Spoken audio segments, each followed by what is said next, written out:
Hey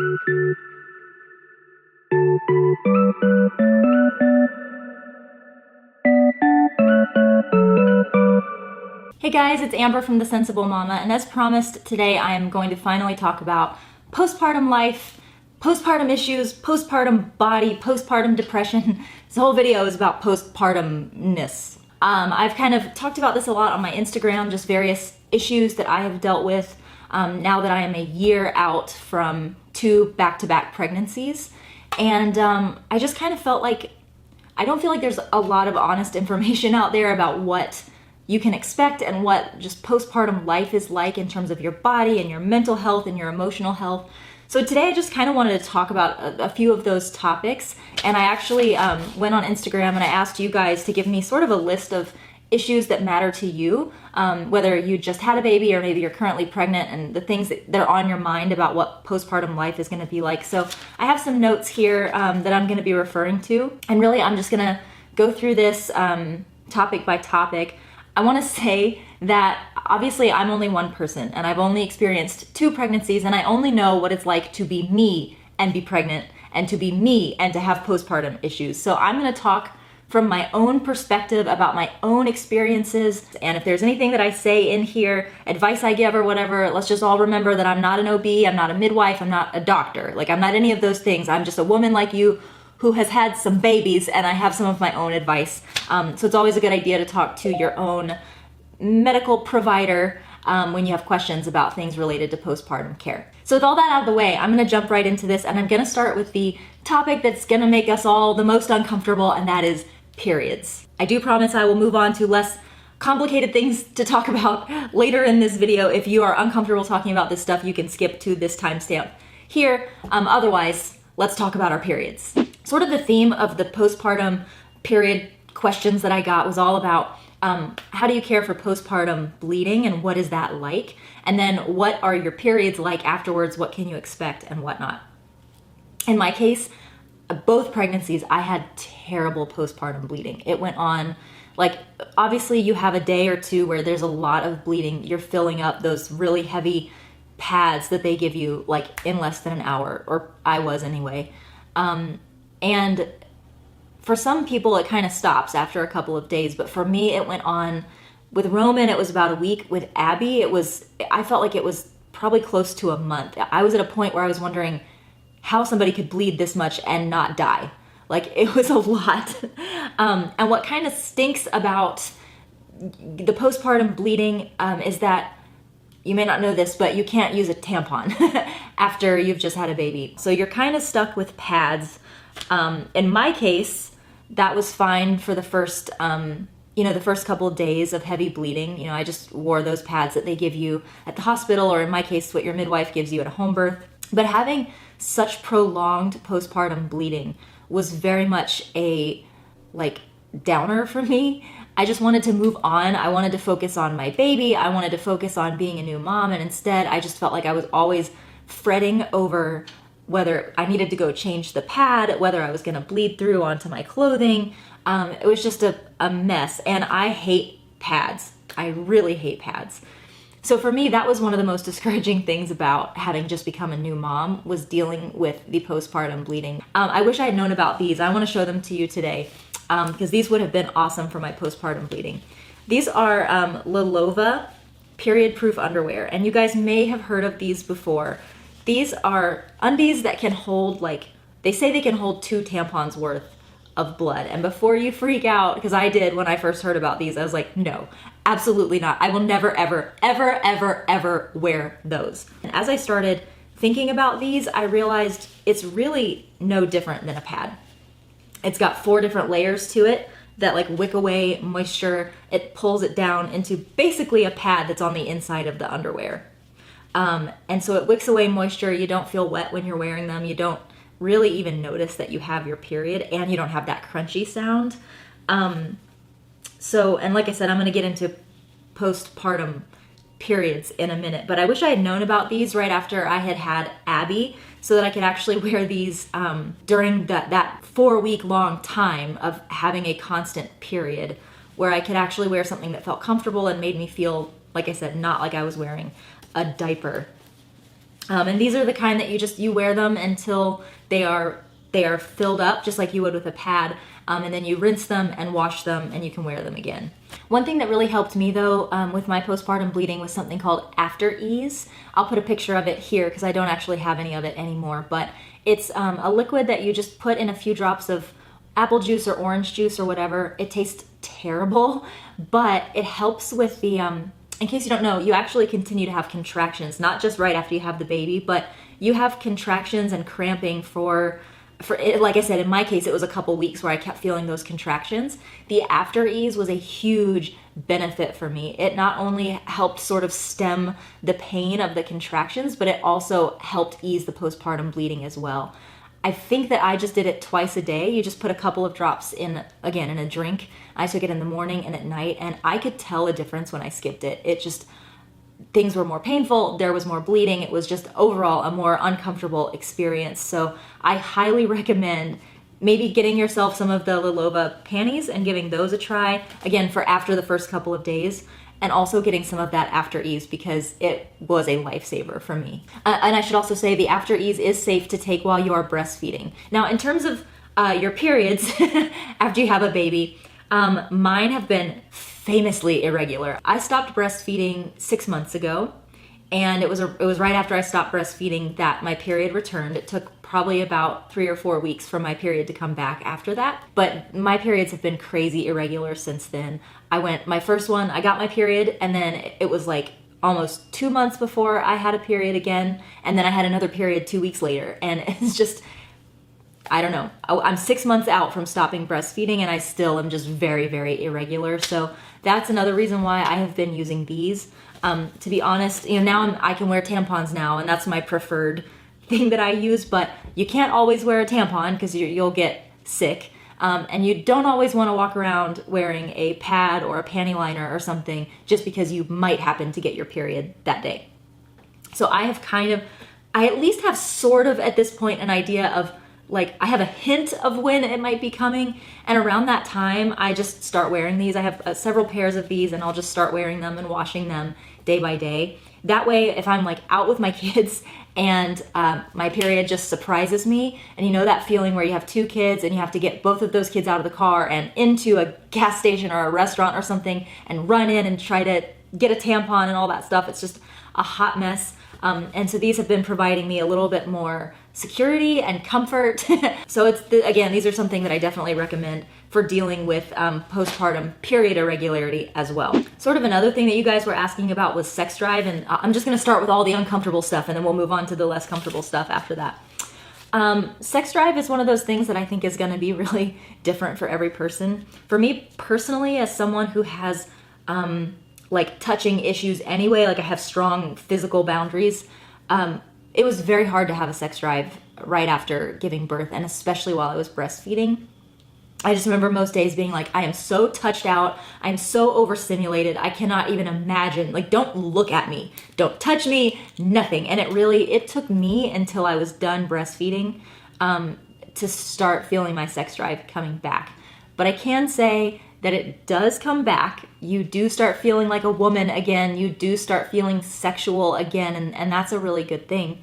And I touched on this a little bit in my breastfeeding video a while back, but one of the reasons why I stopped breastfeeding, to be honest with you, was because as a sexual person, I did not like that part of my identity was dead. And I felt like a lot of that was hinged on the fact that I was breastfeeding and I was so constantly overstimulated and just overtouched, and so although some people might disagree with me that you should, some people might say that you shouldn't sacrifice breastfeeding your child just to make sure that your sex life stays healthy, but I would also argue that as just a human and a woman and a spouse, it's important to maintain a healthy sex life. And in my personal opinion, if breastfeeding is something that is going to do harm to you in terms of your mental and sexual health, and it's going to cause harm to your marriage, it may be something to think about. Diastasis recti. If you have not heard this word before, congratulations. I was mystified when I learned about this, and the only way I learned about it was because I had it. I got diagnosed with it. Diastasis recti is when your abs, they just rip. They'll never be the same again. No, I'm kidding. They'll be the same again. But you have to do a lot of hard work to get them back. And I'm saying this from experience because I found out I had diastasis recti when I gave birth to Roman. And having always been extremely active and very fit, I had very strong abs. I completely ignored the advice from my midwife to make sure that I was exercising my abs. And I found myself later on down the road pregnant with Abby and already having really hard like core issues, like not feeling strong, not feeling stable, having more pain in this pregnancy. And I think a lot of that had to do with the fact that I did not have a strong core, that I had never worked to bring my abs back together. So this time after I had Abby, I started working really hard, doing the exercises that I was told I had to do to help get my diastasis recti back under control. I will say that I've only been really committed to it for maybe the last 3 months. I kind of took a hiatus for a while because it is hard to try to exercise when you're a new mom and you're breastfeeding and you have a toddler, you have all these other things you're dealing with. It's like, when do I have time to do this stuff? But I will say that now that I'm doing these exercises, I'm seeing a really big difference. I'm seeing my abs begin to come back together. I'm feeling more strength. I'm feeling more balance. I'm just feeling overall more healthy. One of the questions on Instagram was, can you exercise? Can you do movements for diastasis recti right after you give birth? And the answer is yes, from what I know. My midwife told me, like, the first time I latched Abby on, my midwife said, okay, you have to start doing your diastasis recti exercises tomorrow. Like, you need to start working on this tomorrow to get your abs back to where they belong. I will say now I am a year out from my last birth. I'm done having children. And now I can do sit-ups. I can do all the things that I used to be able to do. I just lack the strength that I used to have. And I'm gradually working on building that back up. I'm very encouraged to see that I'm already getting definition in my abs. I'm getting that line down the middle that I always had, and the 2 hip flexor muscles here are starting to come back. So I am seeing some encouraging evidence that you can get a flat, tight tummy with a lot of hard work if you have diastasis recti. So people asked how fast to get your body back. Girl. When I had Roman, it took me not much time at all. But I think by the time he was a year, and Roman was my first child, by the time he was a year, I was probably within 5 pounds of where I wanted to be. My face had leaned back out. I was getting definition in my arms again, with really only doing maybe 3 days of exercise and not dieting at all. Like, I was breastfeeding, so I was eating all the time. I have noticed a significant decline in the time that it's taking to drop the weight now. And I'm doing a lot more this time. I'm working out probably 4 to 5 days a week. I've been really watching my diet. I've cut out Cokes altogether. Like, all the things that I know are just really bad for putting weight on me, I've cut those out, and I'm still having a hard time. And I think part of that is probably because Abby was my second, and I just hadn't gotten everything, all the weight off that I needed to with Roman. I think the other thing is that I went a week and a half past due with Abby, and I think that just gave my body an opportunity to really put on a lot more weight that I had to contend with later. But I am seeing progress. It's just very slow. Now, one of the things that I think has been most helpful for me in terms of starting the process of getting back in shape is finding some really great exercise apps to do at home. So I had 2 apps that I used that I absolutely love. One of them I've shown you before. It's called 8Fit. Every workout in this app is around 8 to 12 minutes. You can use it to specify your exercise level, your exercise experience. You can adjust the intensity of the workouts that you get, and they have modified versions of every exercise that they show you. And since the exercises are all like around 8 to 12 minutes, you can knock them out pretty fast. Whether you do it in the morning when you first wake up, or during nap time, or after the kids are in bed. It's just a great way to get your exercise in. The 8Fit app, if you pay for it, also has meal planning features to it, so you can plan out your meals. It'll tell you everything you need to buy to create your meals, which is pretty awesome. So one of the last things that I want to talk about is postpartum depression, because I think that this is still a taboo topic. It's something that we don't talk about enough, and it's something that I think unless we get a professional diagnosis, unless that happens to us, we have a tendency to say, I don't have postpartum depression. I have the baby blues. It's just hard. You know, that's all it is. But I think a lot more of us deal with postpartum depression than we think. I spent my Roman's whole infancy denying that I had postpartum depression. But I had all the signs. I just knew how to cope with them maybe better than some people. I just knew how to compartmentalize and stuff it down and just keep going. And I really think that was to my detriment. I really think that if I had admitted to myself that I was dealing with postpartum depression and sought help for it, I think that me and Roman would have had a better experience in his infancy. I started noticing the same things happening to me when I was pregnant with Abby. And again, this was one of the main reasons why I stopped breastfeeding, because I knew that my whole breastfeeding experience, and I talk about it up here, was just so discouraging and deflating and just making my life so much harder. I was rejecting Abby because of it. It was just a mess. And recognizing that my mental health mattered too was a really, really big step for me. A really big step in terms of saying my health matters, my mental health matters, and I need to do things to make sure that I am mentally and emotionally healthy for my children, just like I need to be making sure that I'm physically healthy for them. So I really think that step one is just admitting to ourselves that we have it, if we think that we do. Because there's freedom in admitting it too, and just saying, you know what? Because here's the thing, I walked around just thinking I was a bad mom. Motherhood doesn't suit me. I wasn't cut out to be a mom. I obviously hate it. I'm bad at it.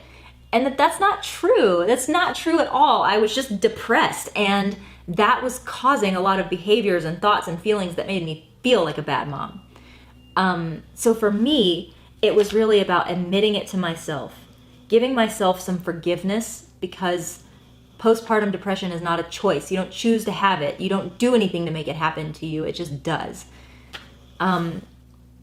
I never actually sought a therapist or counseling or anything like that. Maybe I should have. What I decided to do instead was making sure that I was carving out times for things that make me happy. You know, I got back into exercising.